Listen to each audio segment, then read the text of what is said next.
এই হচ্ছে আমাদের বোঝা। আপনি যদি এটা নিয়ে বারবার চর্চা করেন না, তাহলে দেখবেন প্রত্যেকটা বাক্যগুলো হবে সোজা। আপনি ট্রাই করুন, আজকেই খাতা নিয়ে লিখবেন, খাতায় জমিয়ে রাখবেন মাথায়, দেখবেন অনেক বাক্য আপনার ক্যাপচার হয়ে যাচ্ছে, সব কিছু ইজি হয়ে যাচ্ছে। কথা বলার জন্য আপনি আপনার বন্ধুর সাথে না মনে হচ্ছে যেন বিজি হয়ে যায় যখন বাক্যগুলো ইজি হয়ে যায়। ইয়েস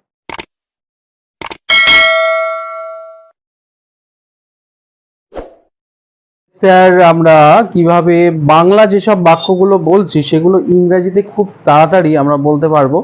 দেখো, একটা 5 মিনিটের জন্য আমি একটা ক্লাস নেব। এই ক্লাসে আপনারা দেখবেন, তাহলে প্রত্যেকটা বাক্য আশা করি সেগুলো না মানে ইংরেজিতেও আপনি কম্পেয়ার করে বলতে পারবেন, বাংলা থেকে ইংরেজি। তাহলে আমাদের একটা মেথড আছে in English.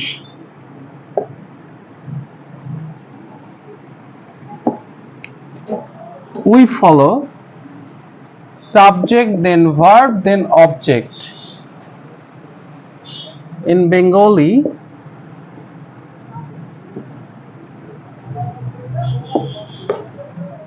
subject, then object, then verb. মানে আমি এটাই বলতে চাইছি, আপনি যে কটা বাক্য বলবেন না, সেই সব বাক্যগুলো বাংলা যদি হয় তাহলে শেষে ভার্ব আছে, আর যদি ইংরেজি হয় তাহলে মাঝখানে ভার্ব আছে। ইয়েস, এটাই হচ্ছে আমাদের ডিফারেন্স দুটো ভাষার মধ্যে। ক্লিয়ার? তো আপনারা একটু চোখ রাখুন, বা আপনি খাতা নিয়েও এইগুলো না লিখে নিতে পারেন সঙ্গে সঙ্গে। এই ধরনের যে বাক্যগুলো আমরা বলবো, যেগুলো বাংলা বাক্যগুলো লিখবো এখানে, সেই ধরনের অনুরূপে বাক্যগুলো আপনি তৈরি করে নিজের থেকে আপনি কিন্তু সেট করতে পারেন, কম্পেয়ার করে এইভাবে আপনি লিখতে পারেন। লিখতে লিখতে দেখবেন আপনি যেসব বাংলা বাক্যগুলো আপনি লিখছেন এবং কম্পারিশন করে এইভাবে লিখছেন, তো আপনার বাক্যগুলো না মানে কনসেপশন ক্লিয়ার হয়ে যাচ্ছে, এবং কিভাবে এটা গঠনটা হবে, স্ট্রাকচারটা হবে, সেটা কিন্তু আপনি বুঝতে পারবেন, মানে আপনি নিজের থেকে কিন্তু করতে পারবেন। তাহলে আমি একটা আর্টিফিশিয়াল আপনার একটা ট্যাকটিক আমি বলে দিই। সেটা হচ্ছে, দেখুন, একটা বাক্য আমরা লিখবো, যেমন আমি ভাত খাই।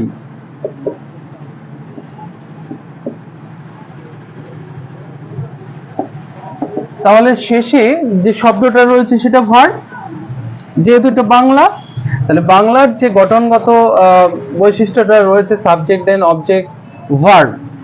তাহলে আমরা এটা কিন্তু বুঝতে পারছি, প্রথমটা হবে সাবজেক্ট, তারপরেরটা হচ্ছে ভার্ব, সরি অবজেক্ট, তারপরেরটা হচ্ছে ভার্ব একদম শেষে। তাহলে এই ভার্বকে না সবসময় আমরা কে দিয়ে প্রশ্ন করে সাবজেক্ট পাবো। তাহলে ভার্বকে আমরা কে দিয়ে প্রশ্ন করব, এবং এই ভার্ব দিয়েই আমাদের প্রশ্নটা করতে হবে।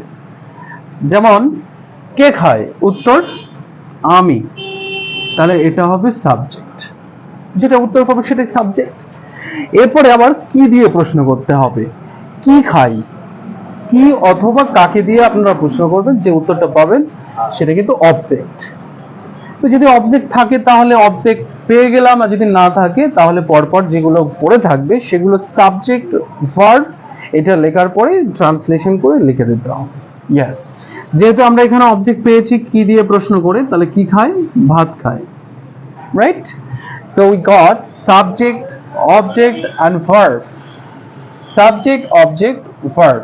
This is the structure of Bengali, and the structure of English is subject, then verb, then object.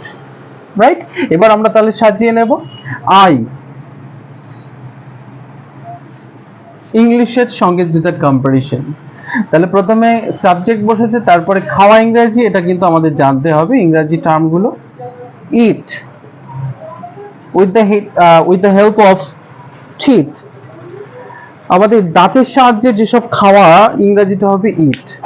কিন্তু দাঁতের সাহায্য ছাড়াই যদি খাওয়া হয় তাহলে কিন্তু ইংরেজিটা একটু অন্যরকম হবে। যেমন দেখুন, আমরা চা মাঝে মাঝে চা পান করি, গরম চা, ঠান্ডা করে তো খাই না, খেলে সেটা শরবত হয়ে যাবে, সেটা আবার ঢক ঢক করে খাওয়া যায়, মানে সেটা ড্রিঙ্ক বলা যাবে, ঢক ঢক করে খাওয়া। কিন্তু যখন আমরা চা চুমুক দিয়ে খাচ্ছি, মানে ঢক ঢক করে খাচ্ছি না, তখন সেই ইংরেজিটা সবসময় হবে ইনটেক। আই ইনটেক অথবা টেক, অথবা বলতে পারি আই হ্যাভ সাম টি, মানে হ্যাভ সাম টি। ওষুধ খাওয়া হয় সেটাও কামড়ে নয়, এক ঢোকে, সেটাকেও আমরা ইনটেক দিয়ে বলতে পারি। অলরাইট, যেহেতু দাঁতের সাহায্যে আমরা ভাত খাই তাই সেই জন্য ইট হয়েছে। So I eat. এবারে কিন্তু আমরা অবজেক্ট পেয়েছিলাম ভাত ইংরাজি, সেটা হচ্ছে রাইস। এইভাবে আপনি যে কোনো বাংলা বাক্য বলবেন, প্রত্যেকটা বাংলা বাক্যের শেষে দেখবেন ভার্ব আছে। কে কি দিয়ে আমরা প্রশ্ন করব, কে দিয়ে প্রশ্ন করে যে উত্তর আসবে সেটা হলো সাবজেক্ট, আর কি অথবা কাকে দিয়ে প্রশ্ন করে যে উত্তরটা আসবে সেটা হলো অবজেক্ট। আপনি প্রত্যেক ক্ষেত্রে কিন্তু পেয়ে যাবেন। এইবারে কিছু কিছু আবার বাক্য আছে যে বাক্যগুলো না এক্সেপশন, ব্যতিক্রম, মানে বলতে চাইছি ওই বাক্যগুলোর কোনো একটা জায়গায় কিন্তু ভার্ব থাকার কথা ছিল কিন্তু ভার্ব নেই। যেমন দেখুন, সে একটি ভালো ছেলে।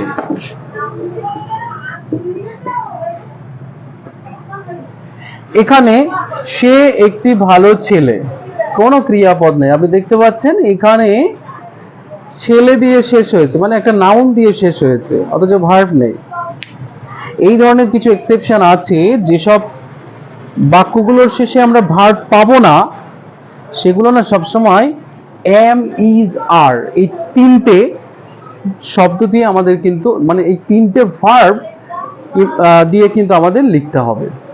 এইবার প্রশ্ন হচ্ছে যে স্যার কোথায় ইজ হবে, কোথায় আর হবে, কোথায় এম হবে? তার জন্য একটা সূত্র আমি বলে দেব, লিখে দেব, সেটা একটু আপনি ভালো করে দেখুন। দেখুন, গোটা নাউন এবং প্রোনাউনকে সাবজেক্ট আর অবজেক্টের জায়গায় না এই নাউন অথবা প্রোনাউন থাকে, আর সেই নাউন অথবা প্রোনাউনের পার্সনের উপর নির্ভর করে এবং সিঙ্গুলার নাম্বার এবং প্লুরাল নাম্বারের উপর ভিত্তি করে আমরা কিন্তু এম, ইজ, আরটাকে ব্যবহার করব। যদি ফার্স্ট পার্সনের আই হয় তাহলে সব সময় এম লিখতে হবে। যদি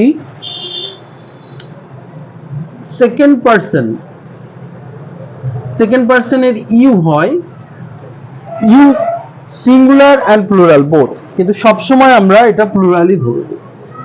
এরপরে হচ্ছে প্লুরাল নাম্বার। আমরা জানি আই এর প্লুরাল নাম্বার হচ্ছে উই, আমরা, more than one. So more than one হলেই সবসময় আর হবে। এবারে সাবজেক্ট যদি single in number, I mean to say singular number যদি হয় তাহলে সবসময় ইজ হবে। যেমন হি একজন, তারপরে শি একজন। যদি বলা হয় এ গার্ল, সেটাও একজন, তাহলে এর পরে সবসময় ইজ হবে।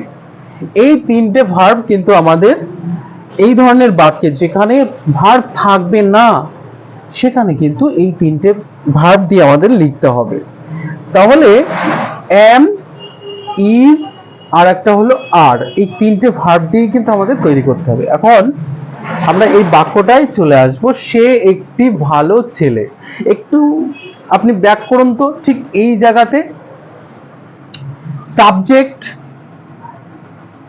ইংলিশে সাবজেক্ট এবং বেঙ্গলিতে অর্থাৎ বাংলায় সাবজেক্ট, ঠিক পজিশনটা একই জায়গায়, রাইট?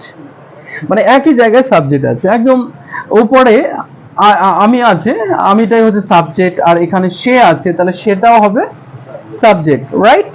তাহলে সে ইংরেজি আমরা প্রত্যেকে জানি হি অথবা শি হয়, কিন্তু এখানে যেহেতু হি এর সাথে এই ছেলেটার একটা সম্পর্ক আছে, মানে এই ছেলেটার পরিবর্তে হি ব্যবহার করা হচ্ছে, মানে এই ছেলেটা হচ্ছে ছেলে, আর ছেলে পুংলিঙ্গ, সেই জন্য আমরা সবসময় হি লিখবো। সো হি, তাহলে হি একজন ব্যক্তি হওয়ার জন্য এরপরে সবসময় ইজ, রাইট? তো হুবহু যেগুলো পড়ে থাকবে পরপর কিন্তু আমরা ট্রান্সলেশন করে দেব এখানে, অলরাইট? তাহলে হি ইজ এ, একটু ইংরেজি এ, আচ্ছা একটু মুছে দেই, so let me read out.